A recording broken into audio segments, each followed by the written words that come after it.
Yes, indeed. Welcome into another episode of Total Hockey Now, a double dip day for me streaming wise. I am at Pucking Thoughts, Adam Bernard, the man to my left at Fuzzy Chris 91. We still miss our bud at Ant Rivera 86. Mets season fully underway there. We'll have him back soon, talk a little Devils playoffs, but nonetheless, plenty to get to today here, Chris. We've got fantasy hockey playoff weekend ads to get you over the top. We've got Thursday hockey night preview.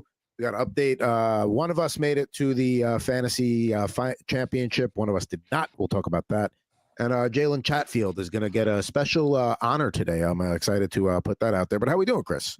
Just vibing and thriving here. The Montreal Canadiens are winning games. They continue to hold a playoff spot, going through a wide range of emotions based on their last game. So I'm excited for them to beat the Bruins tonight.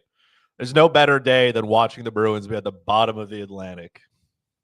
And they've been so good for so long. And, they're not on the same level as the Patriots, but they are a Boston, New England team. So we'll use that right there. If you're a fan of a rival team, you absolutely take joy in seeing them fall below Buffalo all the way to the bottom of the conference, bottom of the division. And the way they're playing lately, there's really no reason to think that maybe they're going to, win a few down the stretch and feel good about that. Like they're not heading towards San Jose, Nashville, Chicago territory, but they're maybe in the tier above that now. If you're below the Buffalo Sabres, man, you got to reevaluate your strategy. Because the Buffalo Sabres, they have the longest drought of not making the playoffs. Last time they made, I think it was 2011. It's been a minute since then. I was like a young, I was 20, I think 20, 21, vibing and thriving kind of thing. No sleep, no nothing. Now, if I want to go out, it's like past 11, I got to take a nap. Like there's no question about it. So that's how long the Buffalo Sabres have been terrible. But again, you will not catch me crying for any of those, Boston Bruin fans. I'm just saying this is what you deserve. So strap in. See, for me as a New York Jets fan, selfishly, I don't want Buffalo to make the playoffs because once they make the playoffs, guess who has the longest active playoff drought in all of sports? Oh, yeah, that's right. My New York Jets. You see the helmet back there. Nonetheless, Winnipeg Jets, we'll talk about them later. They are in Vegas tonight trying to avoid a second regular season sweep. You don't think you'd be saying that about a team as good as the Winnipeg Jets, but the Kings got them all 3 times as of Tuesday. And now tonight, they're hoping to avoid that same fate in Vegas. But first things first, got to talk about Alex Ovechkin. 891, put it in the net last night. Probably wasn't even the lead story out of that game, surprisingly, when he's getting close to history. But there is indeed the Ovometer. And you see Gretzky there. He's sweet. I said on Rip and Riff earlier, I said, don't sweat because it's going to ruin the electronics of the dashboard console there. So you don't want to mess that up. Yeah, it seems more and more likely that Ovi is going to hit. He's going to break the record this season. There's no question about it. We can't put it off anymore. I mean, he's got a matchup with Chicago. That's at least a goal there, and then against the Islanders as well. Like it's just good. This is good for hockey. It's good for him. I mean, I don't know what more we can. I don't know how many more flowers we can keep throwing him, but he has earned it. He has earned it. And here's the thing. I mean, you look at that Hurricanes game coming up and you're like, oh, well, that's going to be a tough defensive game. Probably not all the goals there. Because they're going to be so keen on settling scores from last night, there could be a lot of power plays in that game. I mean, there's a chance Ovi could even, if he gets one tonight and gets one against, one tomorrow and then one against the Islanders. And then after that Hurricanes game, there's 4 games left, a home and home with the Blue Jackets, another Islanders game. I think it would be poetry if he did it the last game of the year in Pittsburgh against Crosby, the whole Crosby-Ovechkin thing. Like, that would be a nice way for it to kind of almost come full circle in a way. Crosby would show the ultimate amount of respect after the game. I'm sure they would have a moment. So, to me, that would be the most ideal thing, if it was going to happen. But yeah, I think when you're talking about 7 games to go, 3 goals, with everything they do to give him extra looks, get him out there the last 3+ minutes of a game and all that, I think we're talking about Alexander Ovechkin breaking that before the playoffs, and we'll have a nice little moment down the stretch there. Another thing wanted to get to before we get to the playoffs here is Mr. Jalen Chatfield. And it is refreshing to see that the reaction pretty much is consistent across the board, that there should have been a suspension here. And I don't believe there's going to be a suspension here. But, when we talked about this with Connor Zary a couple of weeks ago, where hockey's a tough game, you're going to fight, you're going to, you see your teammate go down, but there's a way to do it. And there's a code. There's a man code, a bro code, a hockey code, whatever you want to call it. And, Connor Zary, you saw me, go off on him a few weeks ago because he basically sucker punch elbowed Pettersson from the Canucks, not Elias, the defenseman Pettersson, in the back of the head. And I called him a punk ass bitch because that's what punk ass bitches do. They attack people from behind. They don't, and again, we're not talking about somebody's life on the line here. You get into a street fight and someone's coming after you. You have no idea what's happening. All bets are off. We're talking about a hockey rink here. So I was not happy when Connor Zary did it. And then last night, hey, Capitals, Hurricanes, two teams that are bound to meet in the second round here. No disrespect to the Devils. Just don't think it's going to happen. And appreciate that you got the popcorn there. I love popcorn. If you want to share some with me, I'll take some after I'm done talking here. But nonetheless, so we're looking to send messages here. Pretty much the only second round matchup you can really bank on is going to be Capitals Canes. So we're sending messages. You got a game tonight. You got it last night. You got a game coming up again in a couple of games here. So things got a little crazy at the end. And, Jalen Chatfield, he wants to fight, and that's fine. But, I don't know if he thought he was fighting like a Joe Rogan who does Taekwondo or something like that. But we don't do leg sweeps in the NHL. We just don't do that. And listen, we've all seen fights where two guys are going at it, and one guy maybe has his hand on somebody and they lean a little too far one way, and there's a little bit, or maybe a subtle takedown of an upper body. We don't leg sweep in the NHL. That is another bitch punk ass move. So what I do want to, say is congrats. You are now officially on the list of punks here on Total Hockey Now. So we'll see what happens here, but we're going to be keeping track of this here. And yeah, I mean, it was refreshing to see that most people weren't really coming to Jalen Chatfield's defense there. And that it was like, no, you cannot do that in a fight. I mean, let's be real here. We're worried about headshots, right? We're worried about elbows to the head. We're worried about our heads getting plastered into the boards. I'd rather get my head smacked into the boards than on the ice. What is that? Like about an inch of water over another hard surface. They always tell you if you're about to get plastered into the boards, get up on them. So that way you just transfer the momentum into the glass, which is supposed to happen. You can't do that on the ice. And if a guy's fighting and all of a sudden you get leg swept, you don't have time to prepare yourself. Your head, he's lucky his head didn't snap into the ice. That's Jalen Chatfield's a bitch. He's 6'2". He's 6'1", 200. You don't need to fight like that. That is fair. Look, as much as Tom Wilson deserves everything that he gets, he probably didn't deserve that. So I'm of the opinion as you as well that was definitely not the best. I will say this: if we're putting together a punk list, I know it's new, right? It hasn't been around for so long, but I think honorary mention there should definitely be Chris Kreider for just for different reasons. You know what I mean? But we were going to go there, and I just wanted to see how long it took. So there you go. But I mean, this list we start with Connor Zary. Anything before that, so Rafi Torres is safe. Okay. The Chris Kreider incident is safe. All those guys that they're all okay. But moving forward, we're keeping a list. We're taking names of guys that do things like that. Again, I like fighting. I like standing up for your teammates. I like a tough, heavy brand of hockey. But when you do bitch punk moves like that, you need to be held accountable. There needs to be a list. And this humble little Total Hockey Now podcast, we're going to start keeping a list of the guys that do that stuff. Because I don't care what your teammates say in the locker room. Of course, they're going to support you. But in their brains on the inside, they're probably being like, I don't know if I would have done that. That's no, that's fair. Like I said, it's not. It wasn't great. The NHL has decided no supplementary discipline is coming from that, so that should set up, like you said, a nice little rematch there. Somebody will take care of that. And I guess what this does is now players have to police themselves. And I am of the opinion that if you don't want things to get out of hand, then you have to go out there and control it in the same way that referees need to control their games. we've all been part of games where referees just kind of lose control, and then it's just like you're going out there to settle your own score because nobody else is going to do it for you. So the NHL basically, not even like the NHL could have thrown a fine at him the same way they threw one to Mikkola for his slap shot at the end of the game that it almost took off David Savard's head in Florida. You easily just, little tap on the wrist here.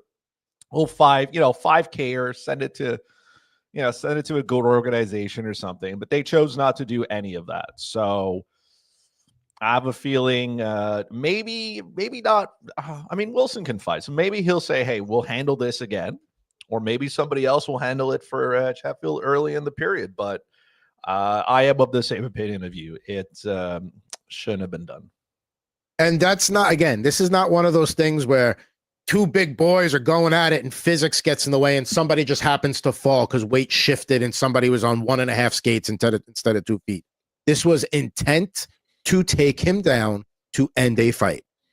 So to me, that just screams that you can't handle the guy and you're a bitch, so you're going to do that to take it out. And I don't care. This is not one of these, you talk tough, but if Jalen Chatfield could be 6 feet away from me, I'd be saying the same shit to him. I don't care. Be a man. That's not being a man. I know nobody. Go ahead. No, I know nobody asked. This popcorn is actually really bland. Sorry, man. It's fine. No butter, no salt. I'll give some to Milo later. He's looking at me. He's like, hey, are you going to share some of this with me? So I'm doing it for the plot here. I'm eating bland popcorn, just for you.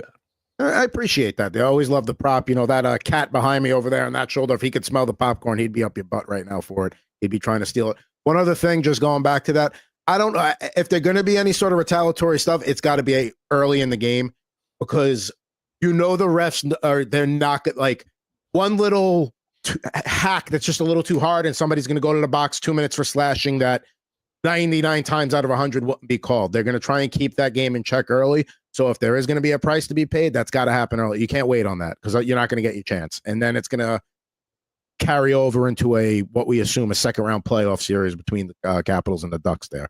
The Capitals and the Hurricanes, not the Ducks.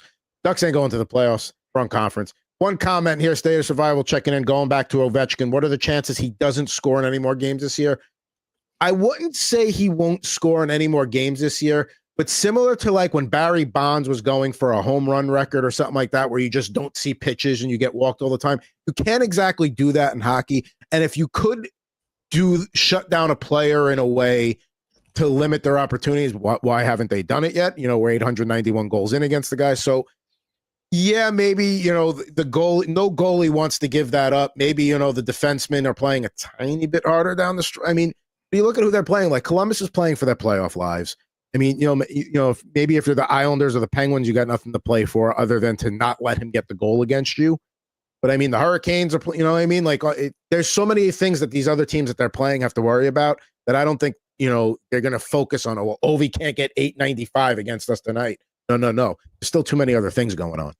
Doesn't score at all. I will shave my hair off my head if he doesn't score again. That's how confident I am that he's going to get one. It's not, I mean, he's done it 892 times. Look, he's going to do it again. He's probably going to get one at least against Chicago because the Chicago Blackhawks are just an absolute mess. The Islanders have the second worst penalty kill in the NHL. I think Detroit has the worst. The Red Wings have the worst penalty kill. The Islanders are just terrible all around. So it's coming against one of those two teams. If it has to go a little bit longer, fine. But if he doesn't score another goal this season, I'll get rid of my hair. He will. Will he get? Is there a chance he doesn't get the record before the end of the regular season? That I might buy a little more into. But to not score a goal in the next 7-8 games, he'll get at least. He's going to get at least one or two more. Maybe, when you're on the precipice of tying or once you tie and now maybe, again, is Alex Ovechkin really a guy that's going to start gripping the stick a little too hard? Like, are those things going to start happening to him? I don't think so. He's not passing the puck to anybody. He's not. Look, if you're waiting for Ovi to give you the puck back, that's not happening. Yeah. I know. I'm taking runs here at the Islanders again. What else is new? Huh? Yeah, I mean, listen, Patrick Watt, and Anthony Duclair have their beef, and now Duclair is gonna take some time from the team, and you know, at this point, unless you feel like you're gonna be back in a game or two, just leave for the year. Like, what are you coming back for at this point? Legend, just an absolute. Patrick just took him. First of all, I wonder if their conversation that they had, because they're like, oh, it's a positive conversation. I wonder if they did it in French. Two, that was just one, like, he just completely threw Duclair under the bus. Not even just like, oh, he didn't play well or stuff like that. Or like when Sheldon Keefe said that Kovacevic had to, he had to, play a little bit better. So, you know what I mean? Patrick was just like, hey, man, he doesn't want to, and he should not be in the NHL. You're like, okay, Pat, like, tell us how you really feel about your player. I mean, to be fair, when has Patrick Waugh ever beaten around the bush? When has he ever been somebody to, a read between the lines kind of guy? I mean, he's as blunt as they come for the most part. He was direct, that's for sure. Yes. Everybody knew how he felt. Everybody knows how he feels about Anthony Duclair's performance this year. So, I mean, we all know how he felt about not getting yanked out of that game right before the Colorado Avalanche trade. He's not one to hide his feelings. That's for sure. True. So there we go. We go through a couple of quick things there. Let's. I want to bring up here just for a minute here, just maybe a little bit of gloating more than anything. We do have the fantasy, our league, the Total Hockey Now League, the fantasy finals going on, and I just you see in the championship bracket there, you see my name. I'm up on Frank here. Anthony's at Ant Rivera 86's brother, but down here in the consolation bracket, Gene, who didn't have Kaprizov and still had me sweating to the very end. I had to make maneuver matchups and stuff. It was one of those situations in the semis for me where I was like, I probably got this, but I do need to use my acquisitions up just to kind of pad the things I got. And Gene made me sweat down to the last couple of games. But the me versus you matchup that we were hoping for, somebody didn't hold up their end of the bargain. Yeah, the hockey gods didn't give it to me. But I mean, look, massive firm handshakes here to Frank for, first of all, for Sarles and Allmark doing the parts that they needed to do. So that worked out well. I was out here scrambling, I added Eric Comrie. Look, it's not a good day when you have when you're scrambling for Calvin Pickard. You know what I mean? Like this is where I was in my, as you can see there, I lost by a couple of blocks, the power play points, the shorthanded points, like you had said, sometimes you win that category. I mean, he had 4. Yeah. The goaltending was just really, really good in this matchup. Like, I'm not gonna lie, if those goaltending stats that I had, that wins, 8 out of 10 weeks, right? So, yeah, look, Frank did his job. Now he's got to go out, finish the deal. I'm basically the Carolina Hurricanes. I get to the second round and then just absolutely fall apart. That was it for me there. It was a good run. I just didn't win. And it's rare that the guy at the top of the leaderboard usually wins. You know what I mean? This is one of those President's Trophy curse. Yeah. You know what I mean? My guys they all sat for a week, they were well rested and everything. And it just didn't. Look, I will say this. It was not a great matchup. I just didn't clutch up here. It's also kind of heartbreaking to see that now the goaltending matchup for Frank has completely fallen apart in this round, because that's what I was hoping would happen. And again, when you play the best and the best, you lock in. But yeah, look at you. UC's getting lit up like a Christmas tree, and there's nothing I can do about it. So again, first of all, like I said, all the credit to Frank, because he got here. Leon Draisaitl was out for a minute of time. Joel Eriksson Ek isn't there. Frank is still taking home some money, so he put in the work to get to where he needed to, and yeah, he deserves it. And here's the thing too. I know some people like championship round is a little early. Just like I am a big believer where you don't do your fantasy football championship in week 18 because of all the guys that potentially will sit for playoff matchups or who's not going to risk getting hurt for next year and all that stuff.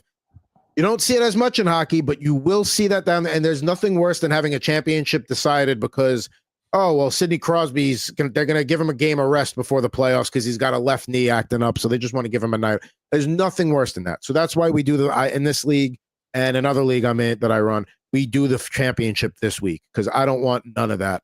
And the last week ends up getting extended anyway. Half the time it becomes a week and a half. And I don't know. Sometimes I feel like the championship everything should be consistent. Like if you're going to make the playoffs a 2-week format, then fine. Every round's got to be a 2-week format. So this is why we're doing the championship this week. And as you see the matchup there, assists are close. I got a slight edge on goals. He gets that shorthanded point again. And sometimes that one is all you need.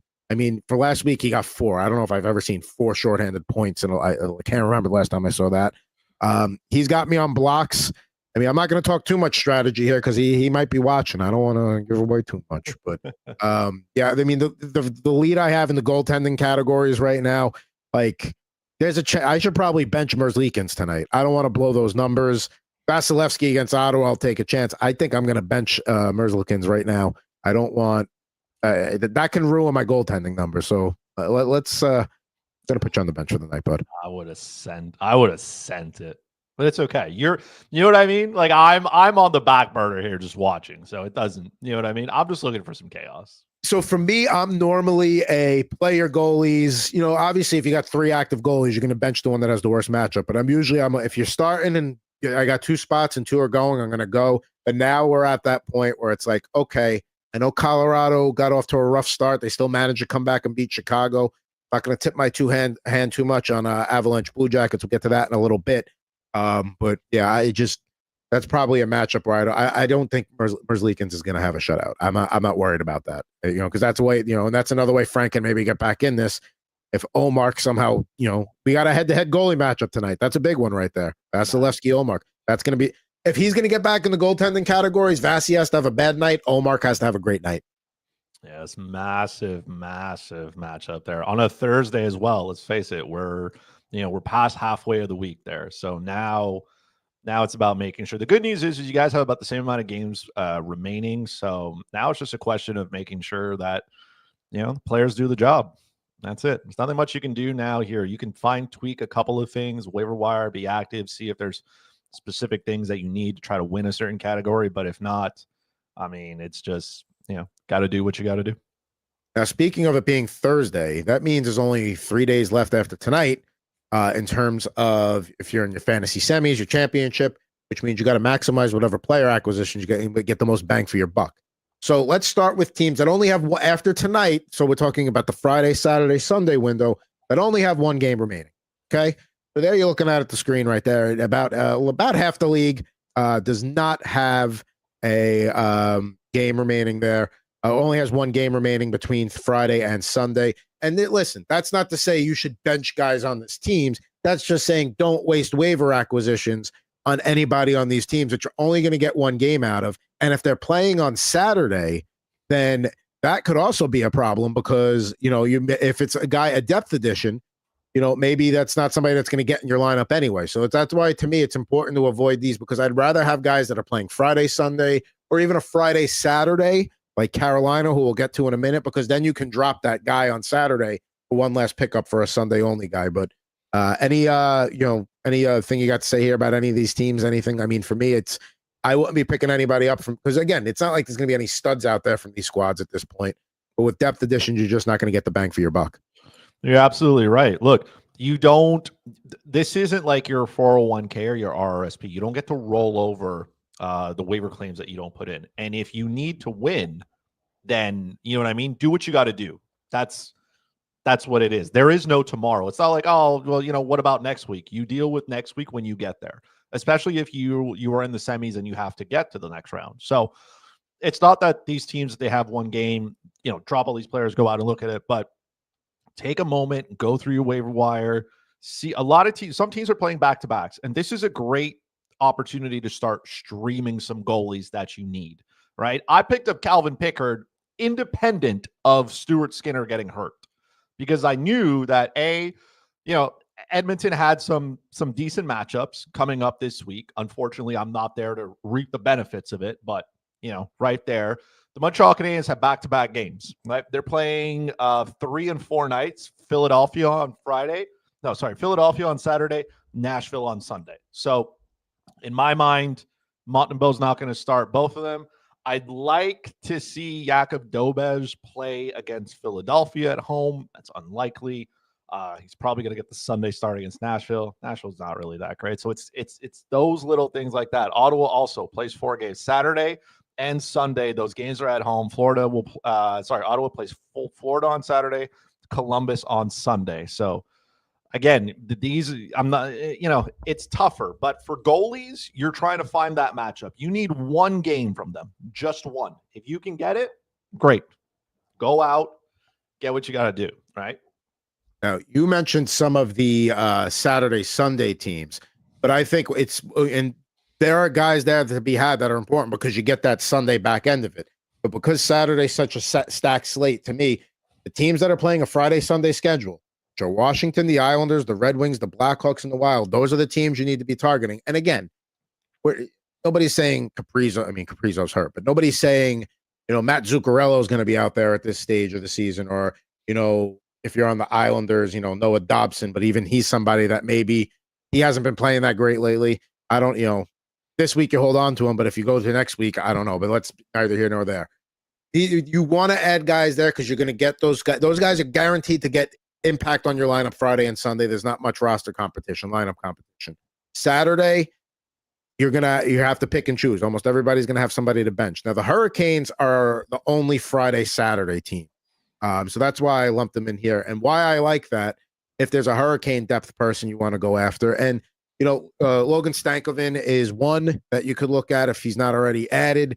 I know he's hurt, but he was a guy that I was looking at before today. But Carolina really doesn't have that many depth guys at this point that aren't already added. So it's like you look at a team like Minnesota, like Frederick Gaudreau is a guy I picked up this week. He's playing second line center, and he got a point last night. And he was a guy, for this pot, if we had aired early in the week, I would have said get on Minnesota because they play on all the off nights.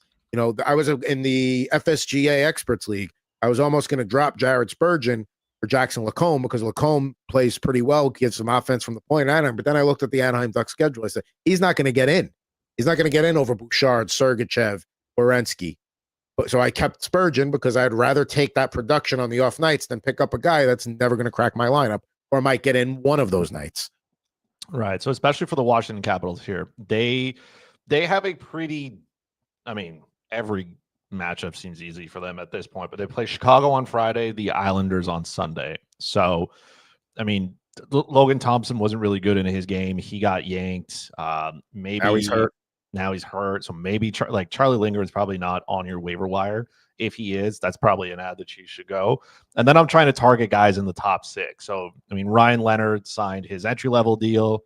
He's played 2 games. He's got one. He's got a shot on goal. He's got 7 hits. Nothing to write home about. But could he possibly score a goal against either, what I say it is here, Chicago and the Islanders? Maybe. So it's things like that. If you have a spot, or if there's a player that is, fringe player in your lineup, and you're like, hey, I need the upside, go out and get it, right? We're not saying you drop an elite player for Ryan Leonard because he plays one more game. That's not the strategy here. But maybe you last week went out, got a guy, and now or maybe there's that one open spot. Sometimes in a lot of my lineups, I have that one spot that's just, I'm trying to rotate. I'm trying to grab a player off. Maybe he's hot, targeting a specific matchup, something that I want, and just let him go in and out. Kind of like in fantasy baseball. Yes, you have a bunch of great starting pitchers. Then you have that one spot where you can just stream, a 2-start pitcher or someone who's got a good matchup, and you just keep rotating them in every week. So at this point, that's where I'm looking at. I'm looking for that one player who can give me the upside that I need, especially if you're trailing. If you're trailing heading into Friday, we got to start activating because you have 3 days left. Figure it out. And that's the thing too. Okay, Thursday's always a heavy slate. Like you said, now Friday, it's time to start making moves. Now it's time to either look at a category that's close. And one of the things I'll do too is you look at the head in Yahoo, you can do this easier. Look at the head-to-head standings for the year and the categories. If this is a guy that's really is losing, if he's losing blocks and he's had a losing record against blocks all year, and you've got a comfortable lead there, then don't waste your time adding a guy that's going to have blocks. There's no point in doing that. But if hits are neck and neck and both of you have similar records in hits over the course of the season, now you start looking for the Matthew Oliviers of the world. If you're looking at a Columbus Blue Jacket or somebody like that, that's another thing too, is certain categories are worth chasing. Other categories, like if that's a category that guy's normally got his bread buttered there, maybe I'm not wasting my one of my few waiver or free agent ads on a category that, like, if I try chasing it, I may never catch him. So that's another thing to keep a look at too. Now, a question from the chat.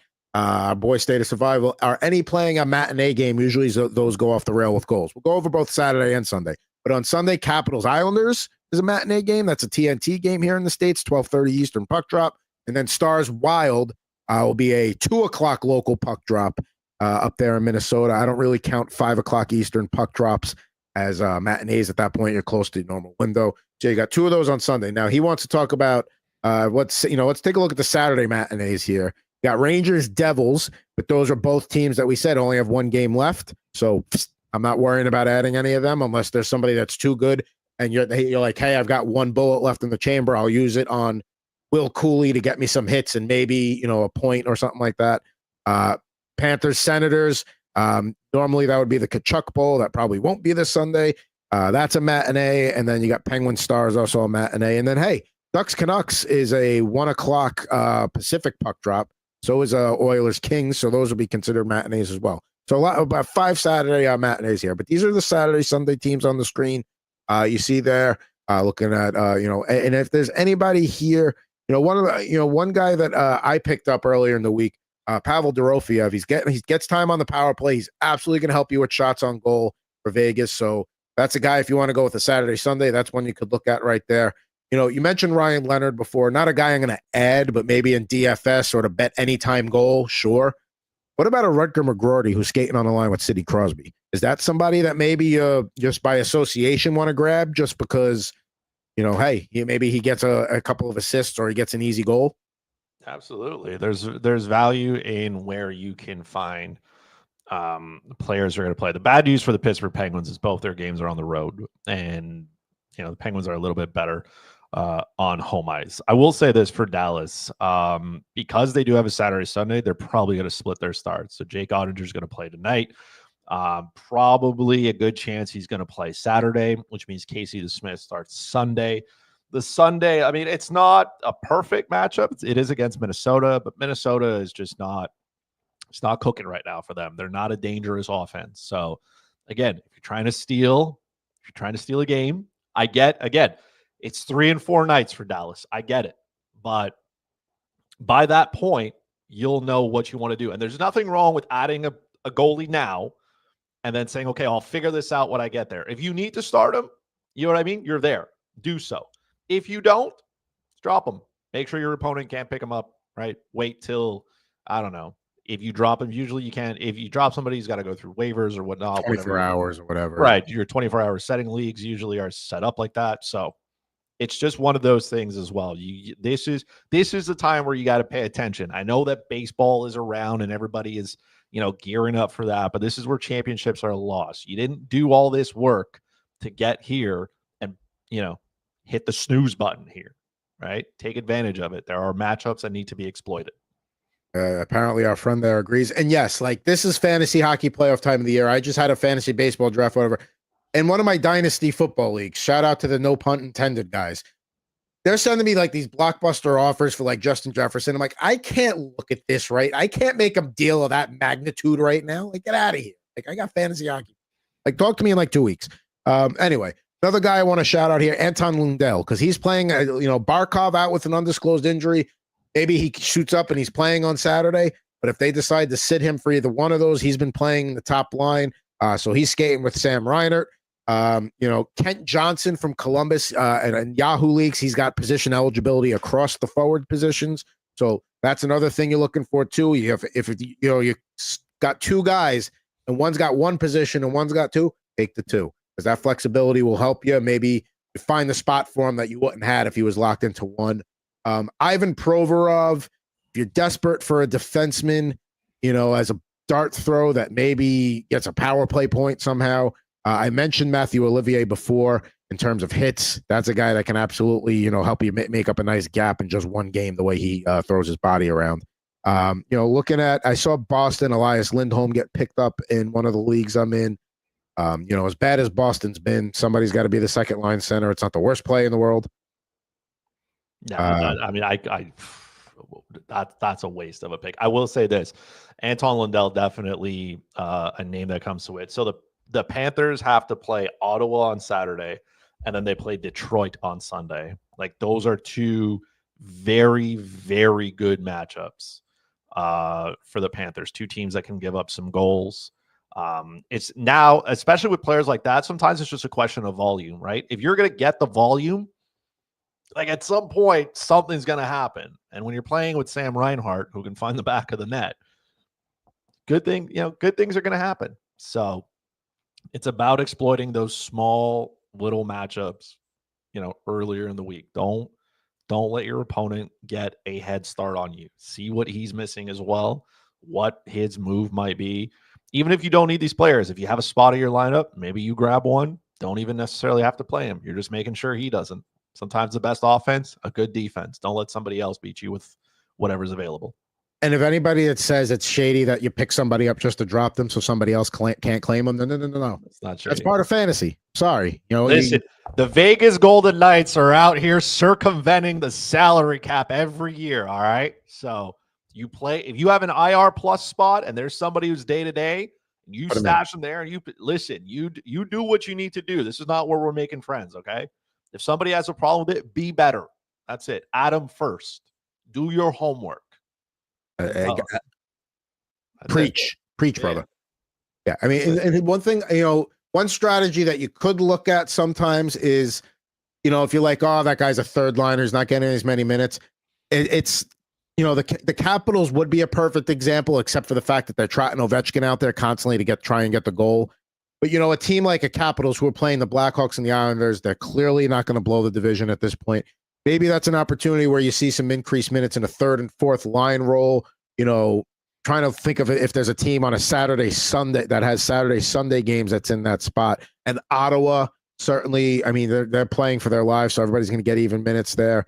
There's really nobody, there's no other teams even on the Saturday-Sunday that you could say, like, oh, they might get more lines for their third or fourth line because they're trying to give their top line rest.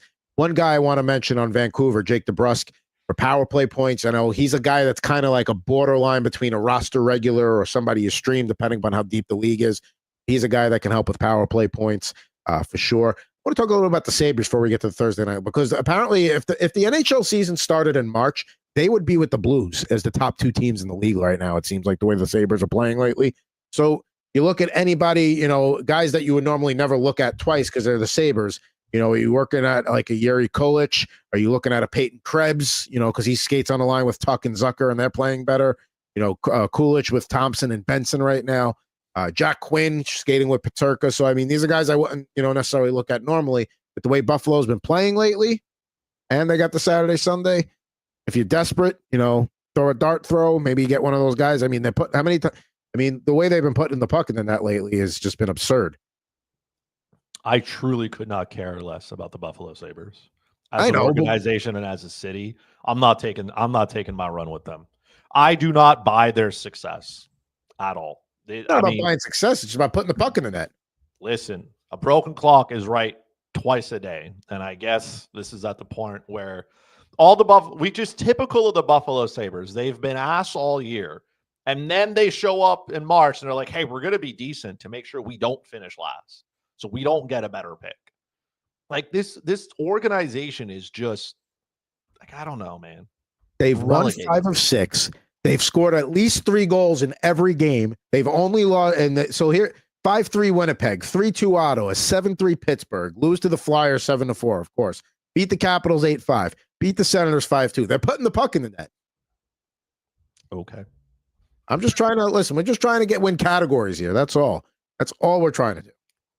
So there we go. I mean, is there anybody else that, you look at any of these teams, anybody else you're looking at? Like Nashville, there's nobody for me. Dallas, pretty much everybody that you would have already with Dallas. Same thing for Ottawa and Montreal. I mean, that's the other thing too. With some of these teams, it's like there's nobody worth adding because, the tree's been plucked. Yeah. Sometimes there's, good matchups.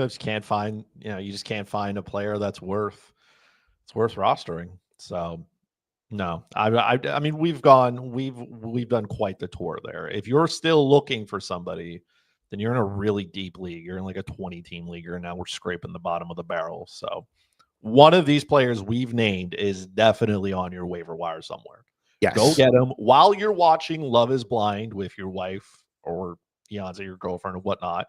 Right? We know you're not paying attention. Just quickly scroll through and see what's happening. Put the lineup together. And here's another thing too. Make sure you know your league settings, and sometimes things can be different on Yahoo versus ESPN. And an example I will provide is, like if you only have 2 goalie spots, and well, that's a bad example because that's a league specific thing. But when it comes to adding, make sure it's not like, oh, I add the guy, but I can't play him till tomorrow, because some leagues are like that too, where you add somebody and you don't get that immediate payoff. So be aware, and that's another thing too. If you are in one of those leagues, that means for Friday pickups for guys, you got to be looking tonight to make those ads for tomorrow for like the Minnesota Wilds and the Capital and the Islander players of the world that you want to try and get that Friday, Sunday out of. So look tonight if you're just in case. So be aware of that. And let's get to the Thursday night slate here. I think we got 9 games tonight here. I've got some plays. Chris has got some plays here. Why don't we start here with the Lightning and the Senators? Could be a potential playoff preview here. Maybe in the second round, if not probably not the first round, but maybe the second round. At least that's what I had on my bracket. We revealed those last week. I'm leaning. I actually kind of like the under here, and I know Tampa's been more of an over team lately, but those overs came against the Isles, Utah, and the Penguins. I know Ottawa's somewhat safe in a playoff spot, but I think you're going to get 2 teams that are, maybe like not playoff style hockey, but 2 teams that are really.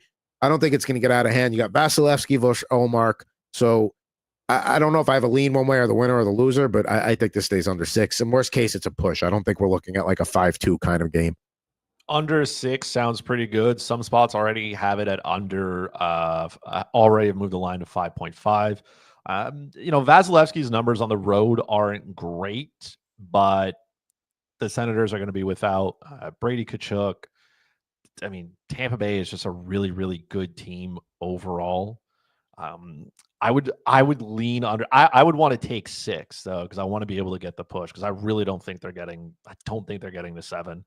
Linus Ullmark is good enough. He's going to get the start, but it's risky for me. I would lean probably on the under for this under 6. And if you can't find it and the total is 5.5, then maybe I would look to split that either way. I do believe it finishes something like a 4-2, right? Close game, and then an empty netter goal just to seal the deal here. But I don't think this game gets out of hand. So right now it's still 6 at most books at -120. Caesars has it under 5.5 plus 100. So if you think it's going to be that low scoring, then you get a little more bang for your buck there. But this is one of those situations where I would happily. I think worst case is a push here. I don't know if it's. I think that's a safe bet there. I'll take the under 6 -110. As Chris mentioned earlier, the Boston Bruins taking on the Montreal Canadiens tonight. Not too far away from the man sitting over there. I don't have any real leans in this game. Chris, I'm sure you got something here for the Habs. Actually, I don't. -195 is just that is quite a lot for the Montreal Canadiens. That's a lot of juice to have to swallow. Montreal can go to overtime quite a bit. They are no strangers to needing a late comeback. They have actually dropped both their games to Boston this year, so it's not enough. Also, the total, like the under, it's just there's not enough to lean either way. I was thinking maybe the Boston Bruins to cover the puck line, but I also don't want to swallow -155. Okay. It's just there's nothing that I enjoy too much. I would take Montreal to win outright, yes, but I'm not swallowing 195 for them. That's ain't no way. And I can't take them in regulation. Even most books know that's not the case here. -135 in regulation. It's still not even that great. And like I said, Montreal has a knack to keeping these games close. So as much as the Boston Bruins are terrible, I do think they keep this game close. And the only thing that can ruin it is an empty net goal. So I'm not doing that.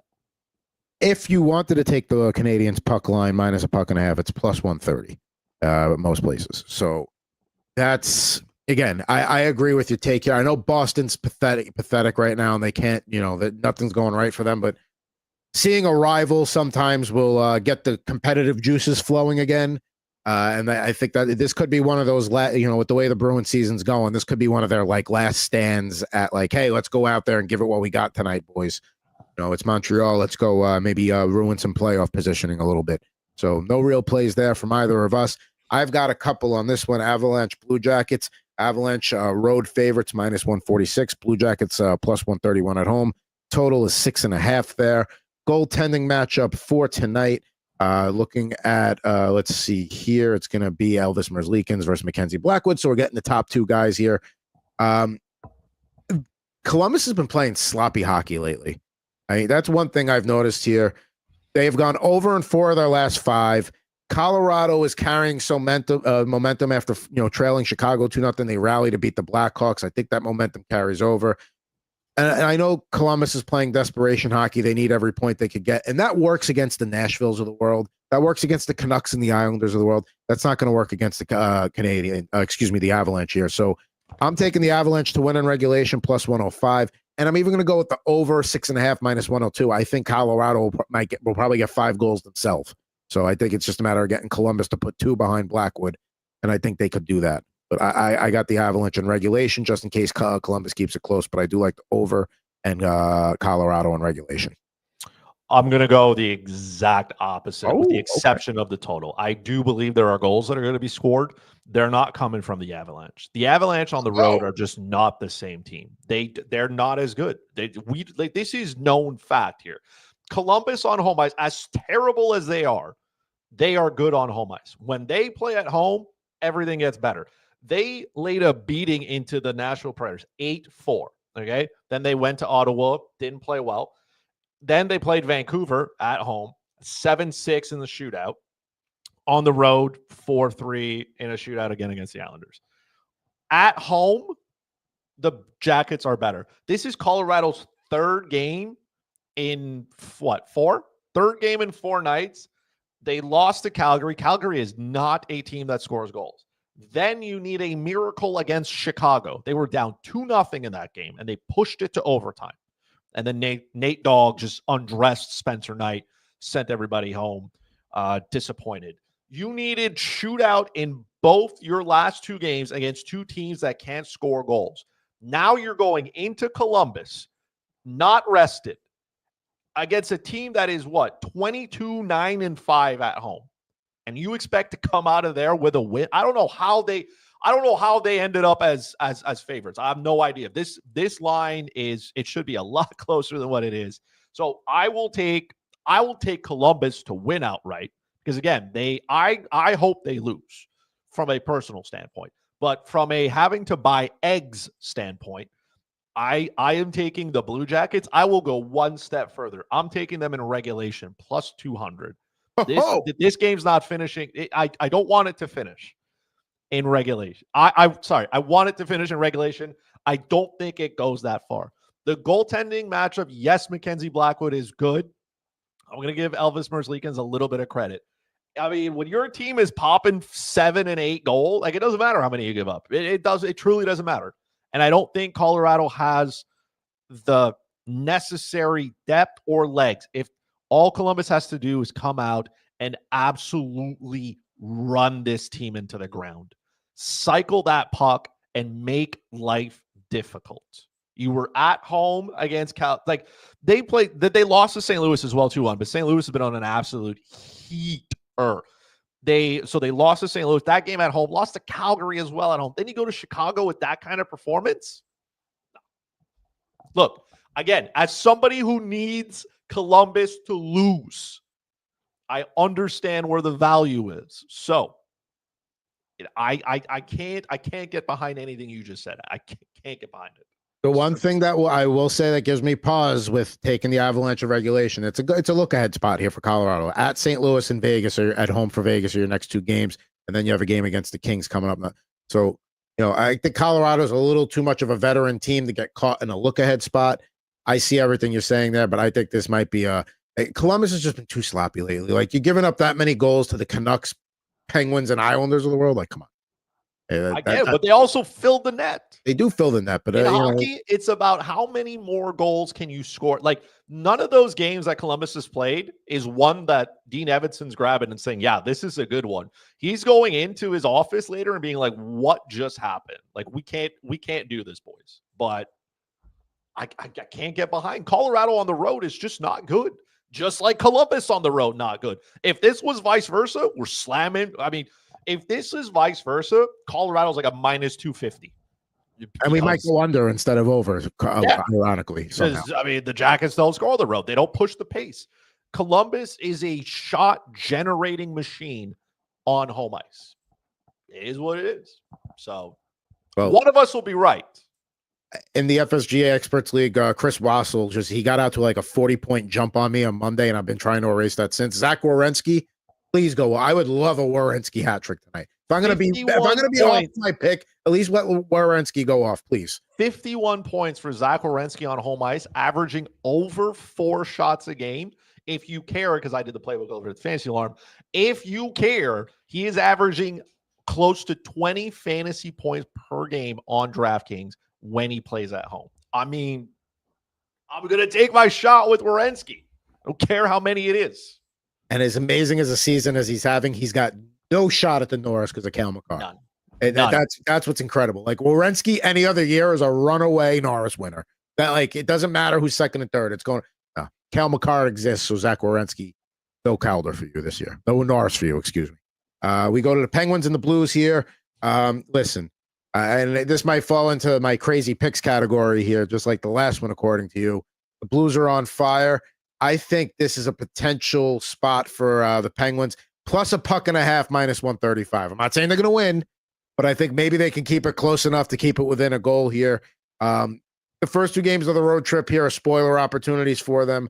But again, this is just more of a gut thing that maybe Pittsburgh is, the bad teams see a team on a winning streak. They're like, let's go win that winning streak. I don't know if they end the winning streak, but maybe they can just keep it close enough where minus 135 is still playable at that point. I would take the over 5.5. I know that the Blues haven't been scoring a ton of goals of late, but the Pittsburgh Penguins are just a terrible hockey team. Tristan Jarry is back to being a trash can, so that is good. There is. I mean, Pittsburgh got lit up against Tampa Bay on the road 6-1. They got lit up. Like, imagine getting lit up to the Buffalo Sabres. They lost 7-3 to the Sabres. They kept it close against Ottawa at home, which it took a Sidney Crosby overtime goal to get there. But I don't know, man. The Blues have won, 10 in a row? They don't look like they're ever going to lose again. And I don't think it's coming against the Penguins. I don't want to swallow in regulation because that number I think is a little bit too high as well. The money line is obviously too juice. Can the Penguins keep it close? Sure. But at the same time, even if they fall behind, they're just going to pull their goalie. And I think St. Louis has enough to get it done. Also, Penguins, terrible road team. Just not good. Hoffer Jarry does make you lean over a little bit, especially at a 5.5. So that's a way you could certainly go there. Predator Stars, I've got no leans on this one because I can make an argument that Dallas should cover the puck line against a crappy team like Nashville, or you can look at Nashville's remaining schedule and this is pretty much their last meaningful game, and it is a division rival. Maybe they find a way.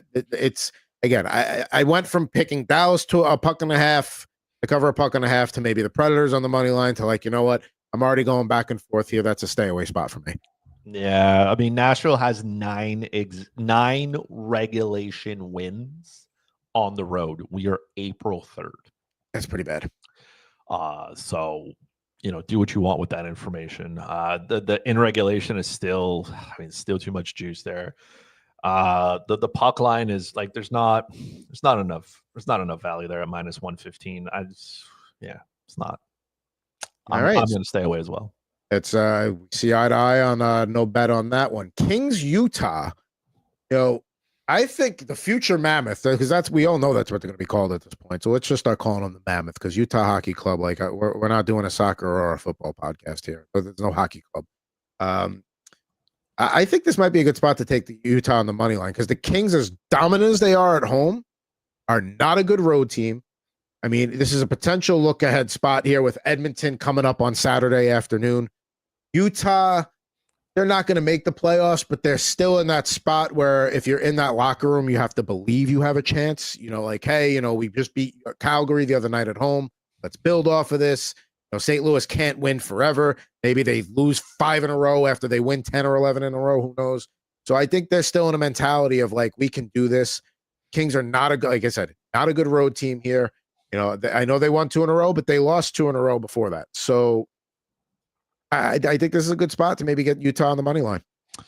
Yeah, Kings are absolutely atrocious. The minute they leave crypto.com arena, they forget they forget how it happens. So same thing with you. It's not that I trust Utah. I just think the Kings are worse on the road. So I mean, don't put the mortgage on it, but if you had a good chance to get some plus money here, and I mean Utah's played pretty good as well. Yes, they beat Chicago. Yes, they beat Calgary. So again, 2 teams that Colorado should have beat and didn't. Utah did. So, and then total like over under, I have no idea. This could be like a 1-0 game or like 6-5. There's no in between here. The starting goaltenders tonight, it looks like Darcy Kemper versus Karel Vejmelka. And when I made this bet, it was at Utah plus 112, and it went up to plus 120. So money is coming in on the Kings. People are all, yes, they beat the Winnipeg Jets 4-1 the other night, and they looked pretty damn good doing it. I mean, but again, they're an entirely different team, home versus road. Like when they play the Oilers in the first round, as long as they have home ice, they're going to win the series. And it wouldn't surprise me if it went 7 and it was literally the home team taking every game, because that's the difference between the Kings home and road. And, listen, I know the elevation is not the same, but, you're going up a little bit there to play Utah. I think this is a good spot to take Utah, and there's money coming on the Kings. So if you think so too, maybe wait till see how the line moves. You may even get a little more for Utah at that point. So good spot to maybe grab a money line bet there. Next up, we got the Ducks and the Flames. Ducks plus 136 on the road. Flames minus 155 favorites at home. The total is 6. No goaltender confirmed yet for the Ducks, but it's going to be Dustin Wolf, Calder candidate there for the Flames. Anaheim's been playing better lately, but Calgary, and yes, their playoff hopes are fading, but they're in a better spot than Utah in terms of believing they still have a chance. Again, the Blues are doing them no favors by just winning every hockey game they play. But yes, they're coming off 3 or 4 losses, but those losses was Dallas, Edmonton, and Utah, and they did beat Avalanche in a shootout. So I think a little home cooking against what I would call a sub-mediocre team, because I'm not ready to call Anaheim a bad team because they have been playing better over the last month, but Calgary's still scratching and clawing to keep their playoff hopes alive. This is a team you got to beat at home and get 2 points. Doesn't matter. I think they get it done in regulation. I think it's too juice to take it on the money line. So plus, give me the Flames there, minus 105 in regulation to beat a Ducks team that they need to beat. I'm going to take the under here.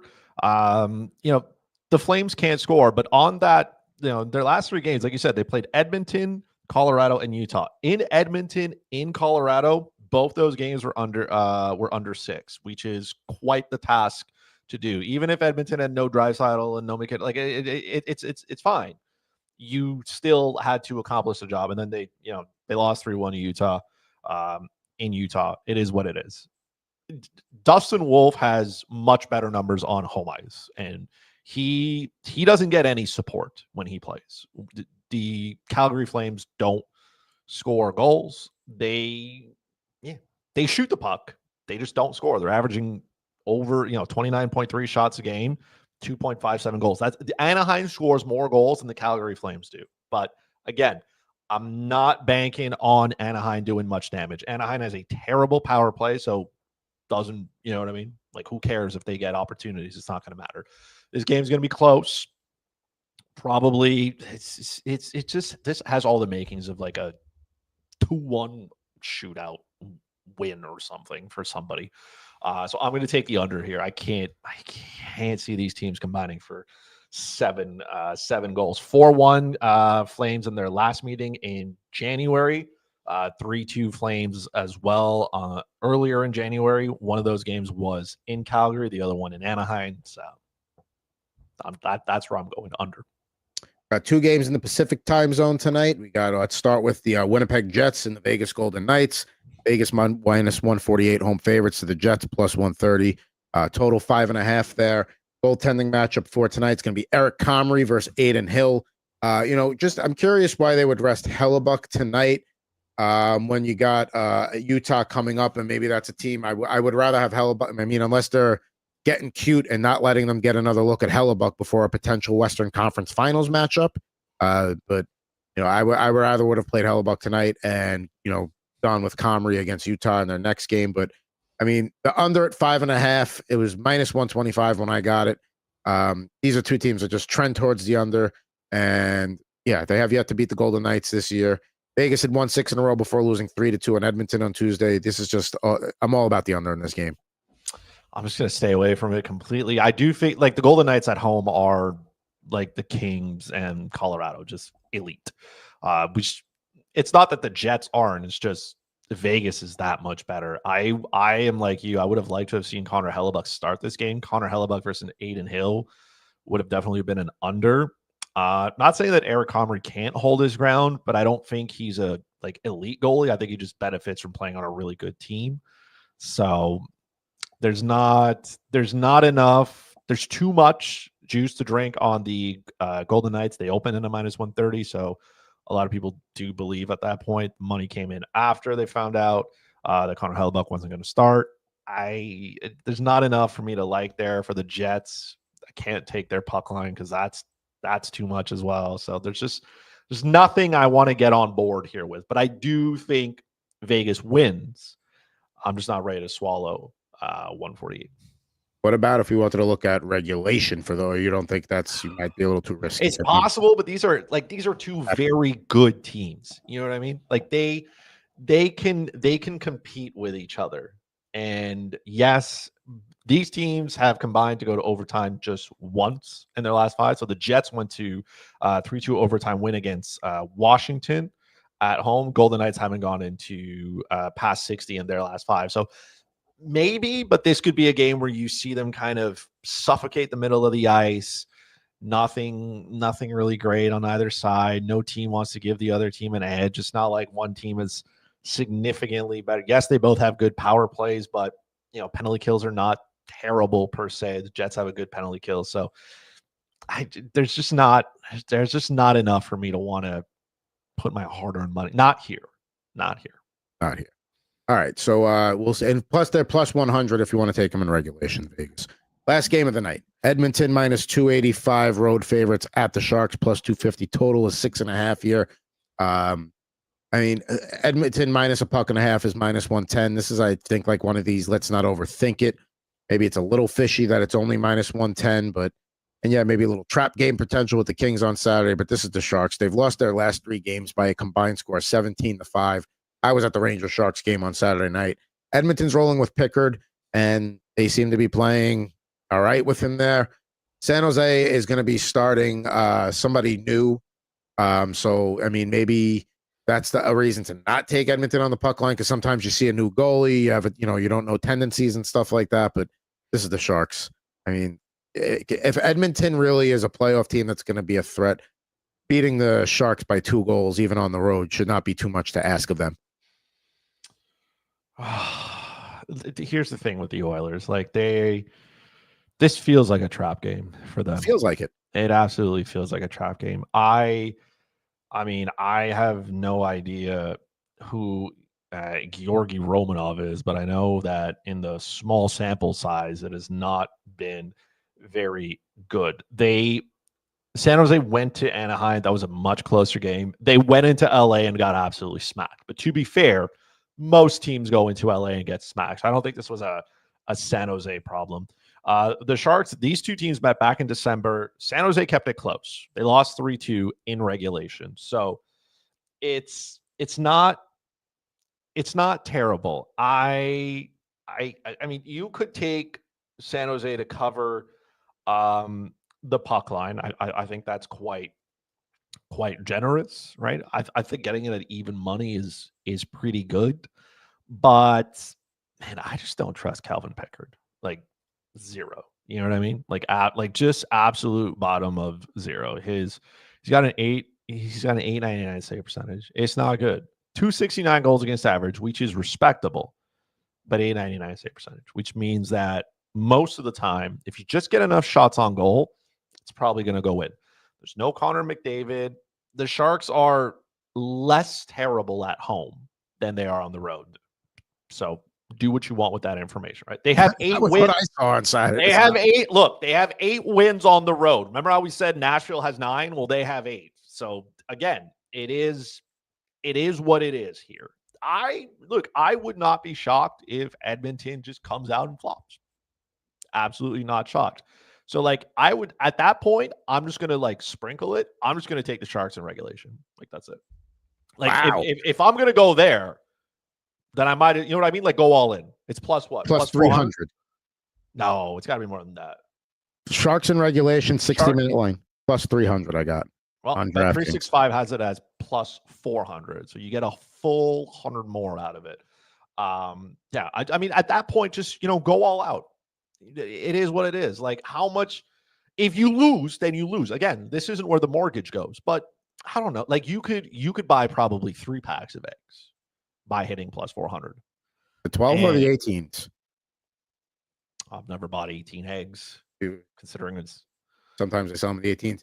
Gabriel Carrier recalled as the backup for the Romanov tonight. So yeah, listen. Yaroslav Askarov is not touching this team. The rest of they are not. They are like, yes, we know you live in San Jose and you play for the AHL team in San Jose. Do not come to the SAP Center. You are not playing behind this team here. Listen, don't worry about it. The Oilers line opened at a minus 280. It's moved to 285, some places 290. So most people don't think that it's that it's underpriced to start with. Most people believe it's like the money hasn't come in quite that much. The total is just like, yeah, probably there's going to be goals, right? Or at least you hope there is, because there's 2 below average goalies in net. But I mean, just that's how I want to live my life tonight. You know what I mean? I want to fall asleep and think maybe the Sharks have a chance, because I can see the Edmonton Oilers just coming out and just not having a good game. I mean, they did just beat Vegas, so that would be typical Oilers to beat a team like Vegas on the road who's good at home and then go up to San Jose and lose. But I don't know. I think Edmonton's going to smack them around tonight. I'm happy taking them on the puck line. This is one of the 2 games we went opposite directions on. Columbus, Colorado being the other one there. So there we go. I just don't feel as strongly about this one as I do about the Columbus one. This one is just like me, like wishful thinking here. Like trusting San Jose to do something on a Thursday is a choice. That's a choice. And that's the thing, like you're saying, and I agree with what you say. If you think the Oilers are susceptible to just laying an egg today, then may as well go all out, like you said, and go get the regulation win and get the better value there. So there we go. Ran through the 9 games on Thursday, and I believe we had a Slapshot podcast come out yesterday this week. Correct? We did. We will do them on Wednesday. My Monday league is over. Yours truly did secure the win on the winning team. I did score a goal in the because it's best of 3. I scored a goal in game 2. I also led the playoffs in penalty minutes. So I am overall, I'm just a guy who does everything except back check. So got some extra time, which means we can do it on a Wednesday. Help split your week in half. We talked about the Montreal Canadiens and their goaltending situation. Jacob Fowler is looking for his next apartment, whether it's going to be back with Boston College, whether it's going to be in the AHL with the Canadiens. I gave my take as to where he should be, and absolutely crushing defeat in Puckdoku. So come see how I messed that up.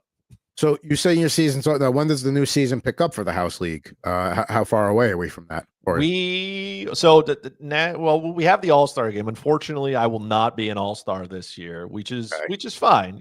There's lots of good players in this league, and sometimes I'm underrated. So then we're just gonna truck out until September. So you wait that long? I'll play some summer hockey though. Like I'm not going to wait until then Okay. to play. There's some local leagues around where I can sign up and play like on a week to week basis on like a Thursday kind of thing, right? So but my body needs a little bit of rest. I'm getting old. It's just not the same. See, I got the 7:30 game tonight, so I'll be happy to actually get to bed at a halfway decent time tonight. I mean, the way my league works is that they kind of just roll the seasons. Like this year, they got the senior summer tournament, and they're putting a new roof on, so there's going to be a gap as a result. But I yeah, do have a Saturday tournament in May coming up, so we play all day Saturday. So I get one of those to kind of just really test my body out. But after an absolutely grueling playoff, you know what I mean? Like I had to take penalties. You know what? I had to put I didn't put my body on the line, and they were all bad penalties. So, I just some good rest here. see, I don't know if my team's going to the playoffs this year. Probably not likely, but we only got maybe about 5 games left this year, and then we probably won't get a new season again until. I also want to watch hockey on Prime. Every time I got to go, I'm like, God, it's the best experience I get to watch. And then I got to go to the arena and sit for 2, and then get another 2 because that's how I ended up leading the league. I took a hold that was questionable, and then I was just angry, so I just threw a hit, and then I got booked for that one as well. And I was like, you know what? We scored though. Shout out to Phil. Phil scored 2 shorthanded goals in that game. The second one he scored was on one of the penalties that I took. So without me, it doesn't happen. That's how I sold it to myself. That's like when I took a penalty late in a game with a 1-goal lead. I'm like, hey guys, like I know it's not ideal, but now you can just ice the puck. Now you just get the puck, fire it down. That's it. Everybody plays their role. I just went out there and stuffed the stat sheet in every way I could. There you go. Across the board, that's what he brings in. We got Rip and Riff. New episode just came out earlier today. It's probably going to be the last hockey-free episode for a while. Some baseball cards, it's some football cards, and even some college basketball cards, which was not great, but go check it out. Good time. Baseball cards were great. The football cards were great. So take a look at those. That's going to do it for this edition of Total Hockey Now here on the Total Hockey Now YouTube channel, folks. We are, what are we, a couple weeks away from the playoffs here? What do we got? 2 weeks to the end of the regular season. And the playoffs begin shortly after that. So hopefully we'll have some matchups to start previewing soon. Probably Hurricanes Devils will be the first one set in stone. We'll see if anything out west happens. But that's the one we're looking at there. But nonetheless, at Fuzzy Chris 91, I am at Pucking Thoughts Adam Bernard. Back with an all new episode of Total Hockey Now next Thursday. Total Hockey Now YouTube channel.